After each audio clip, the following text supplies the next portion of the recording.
Absorption के ऊपर है और हम कोशिश कर रहे हैं कि क्लास 11 के साथ साथ जो बीएससी और दूसरे क्लासेस हैं जिसमें हम डाइजेशन को पढ़ेंगे समझेंगे और ह्यूमन डाइजेशन के बारे में हम बात कर रहे हैं।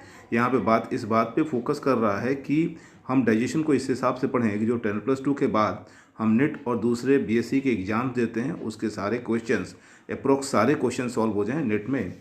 360 का बायो आता है और हमारा कोशिश रहेगा कि 360 को हम लोग कवर करें, कोई भी ऐसा क्वेश्चन ना हो जो हमसे मिस कर जाए। ठीक है, तो हमारा कोशिश रहेगा 100% क्वेश्चन हमको जो नेट में आने वाले हैं या 10+2 के बाद जो अंडर ग्रेजुएट कोर्सेज के सिलेबस में आने वाले हैं वो सब के सब इसमें सॉल्व हो जाएं। हमारा 100% प्रयास होगा और हम उसको अचीव भी करेंगे। हम लोग इसी को पढ़ने जा रहे हैं बेटा, digestion and absorption. Digestion and absorption, ठीक है, एक अहम क्वेश्चन है।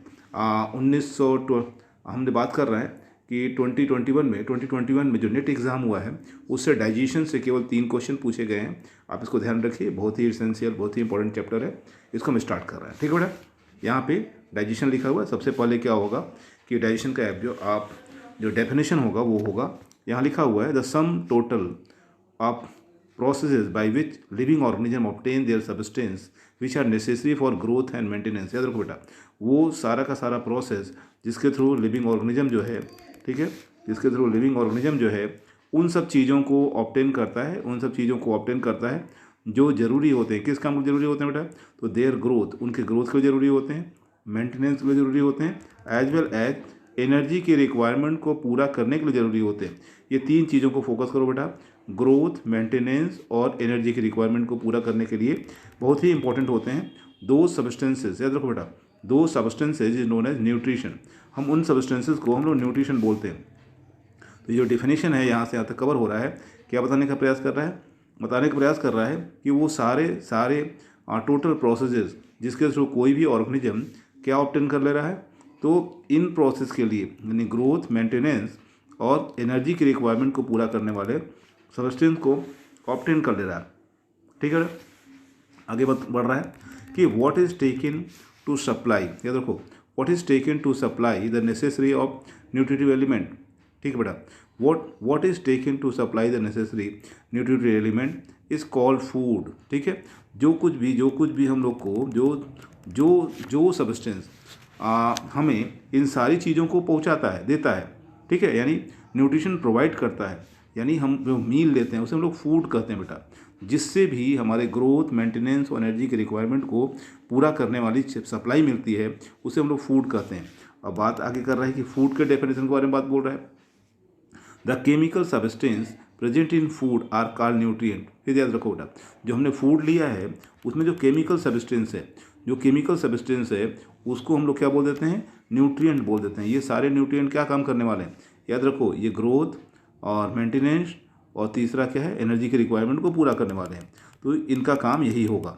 आगे बेटा, the nutrient provide raw material for growth, repair of tissue, production of gametes, protection from disease and metabolic energy for various body activities. ये देखो बेटा, न्यूट्रिएंट्स का मेन रोल क्या है इसमें बताने की कोशिश कर रहा है ये लाइन कि nutrients provide raw material. Nutrient जो है वो रॉ मटेरियल प्रोवाइड करता है बेटा, किस काम के लिए? तो ग्रोथ के लिए, रिपेयर ऑफ टिश्यू के लिए और प्रोडक्शन ऑफ गैमेट्स के लिए। यानी अगर हमें न्यूट्रिएंट्स नहीं मिलेंगे तो हमारे बॉडी में गैमेट्स भी नहीं बनेंगे, as well as protection from disease and metabolic energy. याद रखो बेटा, डिजीज से प्रोटेक्शन के लिए और एनर्जी की जो रिक्वायरमेंट हमारी बॉडी में उसके लिए सारा कुछ जो कुछ भी हमें मिलता है वो न्यूट्रिएंट से मिलता है बेटा। आगे हम बात कर रहे हैं न्यूट्रिएंट्स में भी ऑर्गेनिक और इनऑर्गेनिक। जो न्यूट्रिएंट्स होते हैं वो ऑर्गेनिक भी होते हैं और इनऑर्गेनिक भी होते हैं। अब इनके केमिकल नेचर पे डिपेंड करता है। आगे बढ़ रहे बेटा, organic constituents of nutrients are. याद रखो बेटा, कौन कौन से न्यूट्रिएंट्स हैं जो हम लोग फूड के फॉर्म में लेते हैं और वो ऑर्गेनिक। तो हम कार्बोहाइड्रेट जो लेते हैं वो ऑर्गेनिक है, लिपिड्स भी ऑर्गेनिक है, प्रोटीन्स भी ऑर्गेनिक है, एज वेल एज वाइटामिन भी ऑर्गेनिक है। हम लोग के फूड में ये सब शामिल होते हैं बेटा। कौन कौन सी चीज़ें? तो कार्बोहाइड्रेट हमारे फूड में शामिल है, लिपिड हमारे फूड में शामिल है जिसे हम लोग फैट बोलते हैं, और प्रोटीन और वाइटामिन भी हमारे फूड में शामिल है। इन सब के थ्रू हमें सारा कुछ मिल जाता है। किस काम का? तो ग्रोथ के लिए, रिपेयर के लिए, मेंटेनेंस के लिए, एनर्जी के लिए। ठीक है बेटा, इसके बाद जब हम लोग बात करते हैं कि इनऑर्गेनिक सब्सटेंसेस कौन कौन से बेटा, इनऑर्गेनिक सब्सटेंसेस की अगर लोग बात करेंगे तो यहाँ पे मिनरल और वाटर का जिक्र कर रहा है बेटा। Inorganic constituents of nutrients are minerals and water. याद रखो बेटा, मिनरल्स एंड वाटर। यहाँ लिख रखा है वाटर का क्या रोल है। Water play an important role in metabolic processes. जो हमारे बॉडी में जो मेटाबॉलिक प्रोसेसेस चल रहे होते हैं उसके लिए वाटर जो है, पानी जो है, वो मीडियम बनाने का काम करता है बेटा। मेटाबॉलिक प्रोसेसेस में जो पानी है, वाटर है, वो मीडियम बनाने का काम करता है and also prevent the dehydration of body. इसके साथ ही साथ हम लोग के शरीर में अगर पानी की जो कमी होने वाली है उसको बचाता है। पानी की कमी की वजह से अगर क्रिया कोई प्रभावित होती है बॉडी की मेटाबॉलिक एक्टिविटी, उसको ये रोकता है। आगे बढ़ रहा है बेटा, बायोमोलिक्यूल्स के बारे में बात कर रहे हैं। Biomolecules that is protein, polysaccharides, starch, glycogen and cellulose. इसके अलावा lipids and true fats, nucleic acid as DNA and RNA in food. याद रखो बेटा, जो बायोमोलिक्यूल, बहुत से ऐसे बायोमोलिक्यूल्स हैं जो हमारे फूड में अवेलेबल होते हैं। क्या क्या हमारे फूड में अवेलेबल होता है? तो प्रोटीन होता है बेटा, पॉलीसैकेराइड जैसे स्टार्च वगैरह होता है, ग्लाइकोजन होता है हमारे फूड में, एज वेल एज सेलुलोज होता है हमारे फूड में। Lipids such as true fats, जो लिपिड्स होते हैं वो ट्रू फैट के फॉर्म में होते हैं हमारे पास। और न्यूक्लिक, जो हम लोग खाना खाते हैं उसमें न्यूक्लिक भी एसिड भी होता है डीएनए और आरएनए के फॉर्म में। क्यों? हम जो कुछ भी खाते हैं वो क्या खाते हैं? एनिमल या प्लांट बॉडी की ही खाते हैं। आगे बात कर रहे हैं in food it cannot be utilize in our body in their original form. हम लोग की जो बॉडी है वो इन सारे बायोमोलिक्यूल्स को ओरिजिनल फॉर्म में बेटा एब्जॉर्ब नहीं करती है, यूटिलाइज नहीं करती है। ठीक है, they have B broken down and convert into simple substance in digestive system. याद रखो बेटा, ये जो कुछ भी हम फूड में ले रहे हैं उसको जिस फॉर्म में हम ले रहे हैं उसी फॉर्म में हमारी बॉडी उसे कंज्यूम नहीं करती, यूज नहीं करती। इसके लिए they have to be broken down, उनको तोड़ने की जरूरत पड़ती है। कैसे? तो सिंपल सब्सटेंस के फॉर्म में। यानी अगर पॉलीसैकेराइड है तो उसे सिंपल मोनोसैकेराइड में कन्वर्ट होना पड़ेगा, प्रोटीन है तो एमिनो एसिड में, और फैट है तो लिपिड और ग्लिसरॉल, फैटी एसिड और ग्लिसरॉल में।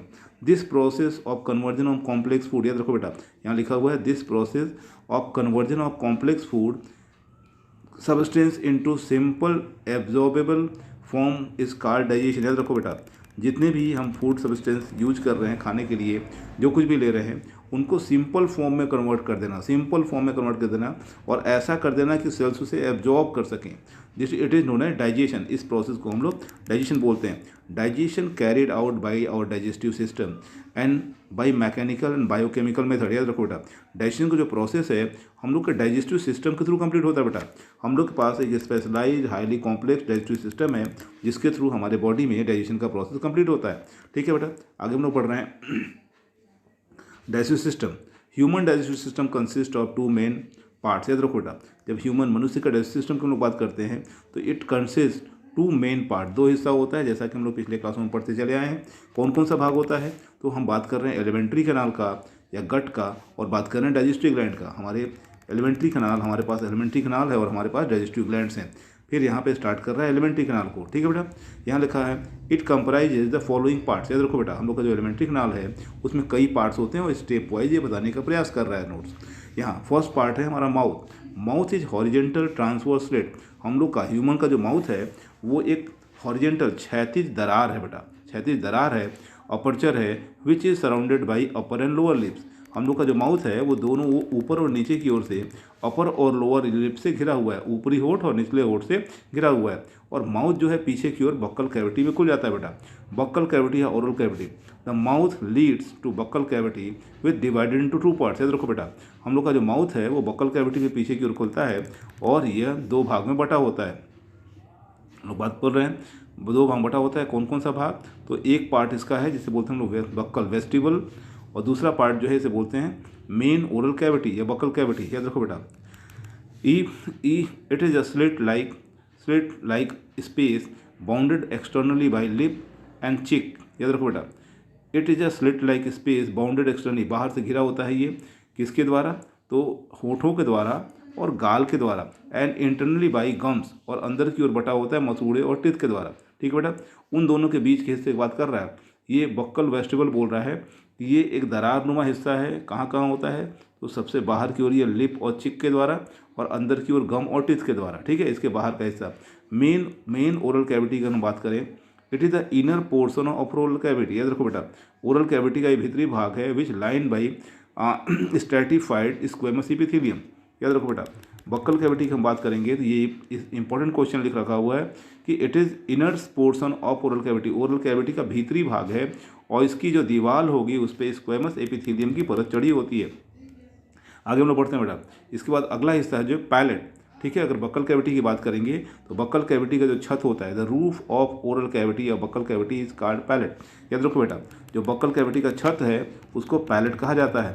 अगर हम बात कर रहे हैं anterior portion of palate is known as hard palate, जो अगला हिस्सा है जो हमारे मसूड़ों और दांतों के भीतर की ओर होता है, ऊपर की ओर, उसे हार्ड पैलेट कहते हैं। It bear transverse ridge. याद रखो बेटा, इसमें अनुप्रस्थ उभार पाया जाता है और इन अनुप्रस्थ उभारों को हम लोग युगी बोलते हैं। याद रखो बेटा, आगे बढ़िए। The posterior part of palate is smooth and term as soft palate. अगर हम लोग तालू की बात करेंगे और पीछे की ओर जाएंगे, अगला हिस्सा तो हार्ड है, पीछे की ओर जाएंगे तो उसे हम लोग सॉफ्ट पैलेट कहते हैं। द हाइंडर फ्री, याद रखो बेटा, सॉफ्ट पैलेट का अंतिम भाग जो है, पीछे की ओर वाला भाग है, वो मुलायम होता है, सॉफ्ट होता है, फ्रीली हैंग और वो स्वतंत्रतापूर्वक लटका रहता है बक्कल कैविटी में। डाउन एज स्मॉल फ्लैप, एक छोटे से फ्लैप के रूप में नीचे की ओर लटका रहता है, जिसको हम लोग अल्वा कहते हैं। याद रखो बेटा, जिसे हम लोग वलुला कहते हैं, वलुला कहते हैं। आगे बढ़ रहे हैं हम लोग टंग या जीभ, ठीक है। हम लोग टंग के बारे में पढ़ने की कोशिश कर रहे हैं। टंग क्या है बेटा? The tongue is attach to the floor of mouth by fold called lingual frenulum. याद रखो, हम लोग का जो जीभ है वो बक्कल कैविटी के फ्लोर पे है, फ्लोर पे है, नीचे फर्श पे है, और एक फोल्ड द्वारा जुड़ा होता है नीचे की ओर से, एक फोल्ड द्वारा जुड़ा होता है नीचे की ओर माउथ में, जिसे हम लोग लिंगुअल फ्रेनुलम कहते हैं। ठीक बेटा, इसे हम लोग लिंगुअल फ्रेनुलम कहते हैं। एंड इन्वर्टेड, ठीक है बेटा, and inverted V shaped furrow termed as sulcus terminalis.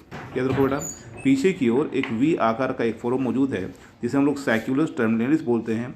Divided the upper surface of tongue into anterior oral part. याद रखो बेटा, जो सैक्यूलस टर्मिनलिस है वो क्या कर रहा है, वो डिवाइड कर रहा है जो हमारे टंग को, ऊपर की ओर के हिस्से को, ठीक है, upper surface of tongue into anterior oral part and posterior pharyngeal part. ये आगे वाले हिस्से को हम लोग को ओरल पार्ट में डाल दे रहा है और जीभ के पिछले हिस्से को फेरिंग्स की ओर, ग्रसनी की ओर पहुंचा दे रहा है। याद रखो बेटा, the apex of sulcus terminalis project backward, जो अगला हिस्सा है सैक्यूलस टर्मिनलिस का, प्रोजेक्ट बैकवर्ड, पीछे की ओर जा रहा है, और मार्क्ड बाई अ स्मॉल, ठीक है,